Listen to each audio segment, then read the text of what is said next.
Hello, welcome back to the reading of the poem of the Man God, written by Maria Valtorta, Volume 2. Chapter 177, The Servant of the Centurion is Cured. 2nd June 1945.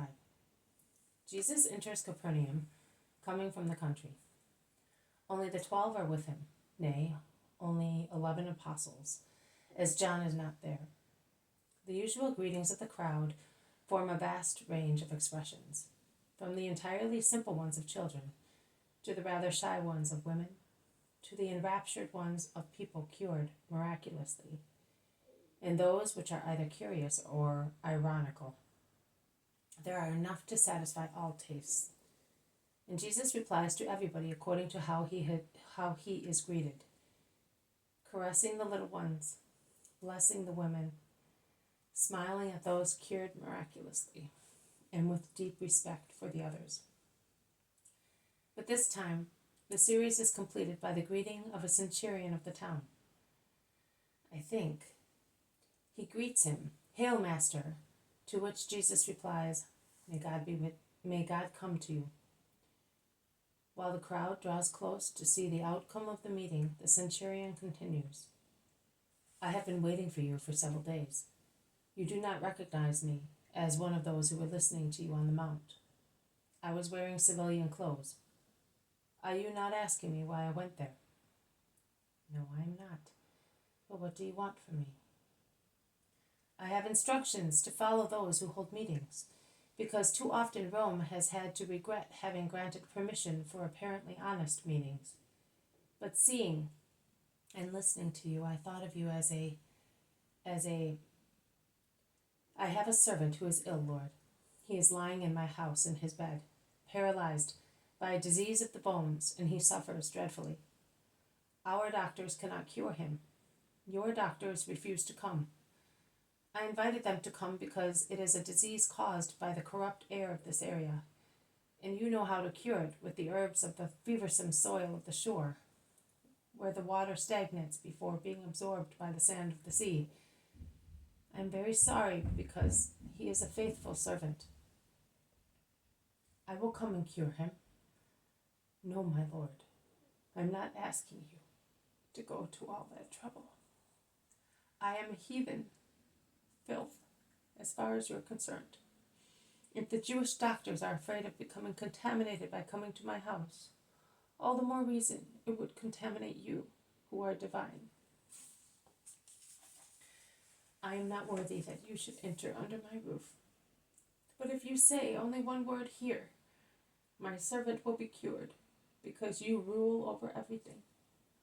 Now if I, who am subject to my authorities, the first being Caesar, for whom I must act, think, and behave as I am told, can in turn order soldiers under me, and if I say to one, 'Go,' to another, 'Come,' and to a servant, 'Do that,' the first one will go where I sent him, the other one will come because I call him, and the third will do what I tell him. You, as you are who you are, will be immediately obeyed by the disease, which will vanish." "But the disease is not a man," objects Jesus. "Neither are you a man. You are the man. You can therefore give orders to elements and fevers, because everything is subject to your power." Some elders of Capernaum take Jesus aside and say to him, "He is a Roman, but listen to him, because he is an honest man who respects and helps us. It was he who built our synagogue, and he has given strict instructions to his soldiers not to jibe at us on Sabbaths. Grant him, therefore, the grace for the sake of your town, so that he may not be disappointed and irritated, and his fondness for us may not turn into hatred." And Jesus, after listening to them, turns round smiling at the centurion and says, "Go ahead, and I will come after you." But the centurion says once again, "No, my Lord, I have told you, it would be a great honor if you entered under my roof, but I do not deserve so much. Say only one word, and my servant will be cured." "Let it be so. Go, and have faith," This very moment, the fever is leaving him, and life is flowing back into his limbs. Endeavor to get life to come also to your soul. Go. The centurion salutes, then bows and goes away. Jesus watches him go away, then turns to the people present and says, I solemnly tell you that I did not find so much faith in Israel. Oh, it is quite true. The people that walked in darkness saw a great light. On those who live in a land of deep shadow, a light has shone.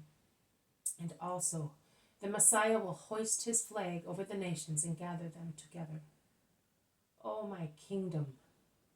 They will really flow to you in immense numbers, more numerous than all the camels and dromedaries of Madian and Epa,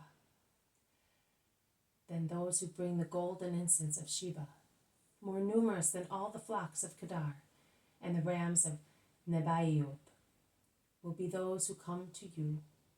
And my heart will exult with joy, seeing all the peoples of the sea and the wealth of the nations coming to me. The islands are waiting for me to adore me, and the children of foreigners will build the walls of my church, the gates of which will lie open continually to receive the kings and the wealth of the nations, and sanctify them in me. What Isaiah saw will be accomplished. I tell you that many will come from the east and west and will sit with Abraham, Isaac, and Jacob in the kingdom of heaven, whereas the children of the kingdom will be thrown out into the dark, where there will be weeping and grinding of teeth. You therefore foretell that the Gentiles will be equal to the children of Abraham? Not equal, but greater. You can only regret that it is due to your fault, not I, but the prophets say so, and the signs already confirm it. Now some of you should go to the house of the centurion and ascertain that his servant is cured, as the faith of the Roman deserved. Come, perhaps in the house there are some sick people waiting for me. Jesus, with the apostles and a few more people, turns his steps towards the usual house where he stays when in Capernaum, while most of the people, driven by curiosity, rush towards the centurion's house, making a great noise. This has been a reading from the poem of the Man God, written by Marie Valtorta, Volume 2, Chapter 177, The Servant of the Centurion is Cured. Thank you for listening. I will see you tomorrow. May God bless you, and may peace be with you.